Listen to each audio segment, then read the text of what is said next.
Euphrates River. It said, "I need your help. A large group of people has come here from Egypt and settled near my territory. They are too powerful for us to defeat. So would you come and place a curse on them? Maybe then we can run them off. I know that anyone you bless will be successful, but anyone you curse will fail." The leaders of Moab and Midian left and took along money to pay Balaam. When they got to his house, they gave him Balak's message. "Spend the night here," Balaam replied, "and tomorrow I will tell you the Lord's answer." So the officials stayed at his house. During the night, God asked Balaam, "Who are these people at your house?" "They are messengers from King Balak of Moab," Balaam answered. "He sent them to ask me to go to Moab and put a curse on the people who have come there from Egypt. They have settled everywhere around him, and he wants to run them off." But God replied, "Don't go with Balak's messengers. I have blessed those people who have come from Egypt, so don't curse them." The next morning, Balaam said to Balak's officials, "Go on back home. The Lord says I cannot go with you." The officials left and told Balak that Balaam refused to come. Then Balak sent a larger group of officials, who were even more important than the first ones. They went to Balaam and told him that Balak had said, "Balaam, if you come to Moab, I'll pay you very well and do whatever you ask. Just come and place a curse on these people." Balaam answered, "Even if Balak offered me a palace full of silver or gold, I wouldn't do anything to disobey the Lord my God. You are welcome to spend the night here, just as the others did. I will find out if the Lord has something else to say about this." That night, God said, "Balaam, I'll let you go to Moab with Balak's messengers, but do only what I say." So Balaam got up the next morning and saddled his donkey, then left with the Moabite officials.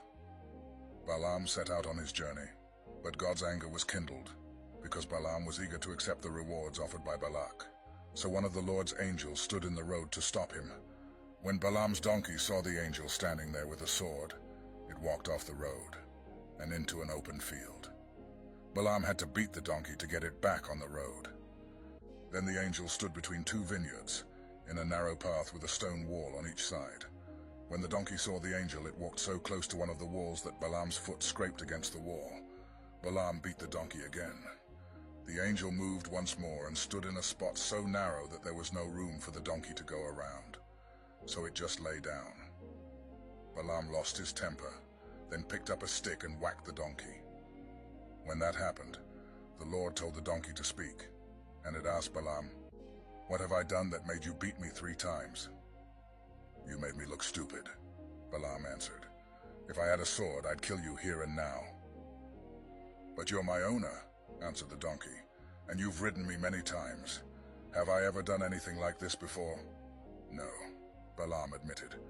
Just then the Lord let Balaam see the angel standing in the road holding a sword, and Balaam bowed down. The angel said, "You had no right to treat your donkey like that. I was the one who blocked your way, because I don't think you should go to Moab. If your donkey had not seen me and stopped those 3 times, I would have killed you and let the donkey live." Balaam replied, "I was wrong. I didn't know you were trying to stop me. If you don't think I should go, I'll return home at once." "It's all right for you to go," the Lord's angel answered, "but you must say only what I tell you." So Balaam went on with Balak's officials. When Balak heard that Balaam was coming, he went to meet him at the town of Ir on the Arnon River, which is the northern border of Moab. Balak asked, "Why didn't you come when I invited you the first time? Did you think I wasn't going to pay you?" "I'm here now," Balaam answered, "but I will say only what God tells me to say." They left and went to the town of Kiriath Huzoth, where Balak sacrificed cattle and sheep, and gave some of the meat to Balaam and the officials who were with him. The next morning Balak took Balaam to the town of Bamoth Baal. From there Balaam could see some of the Israelites. Balak eagerly prepared 7 altars, and offered sacrifices of bulls and rams on each one, hoping to receive Balaam's curse on Israel. But when Balaam sought the Lord's message, God gave him a blessing for Israel instead. Balaam spoke of how the Israelites were a people set apart, blessed by God, numerous and victorious. Balak was furious, but Balaam reminded him that he could only speak the words that God gave him. Undeterred, Balak took Balaam to another location, the field of Zophim,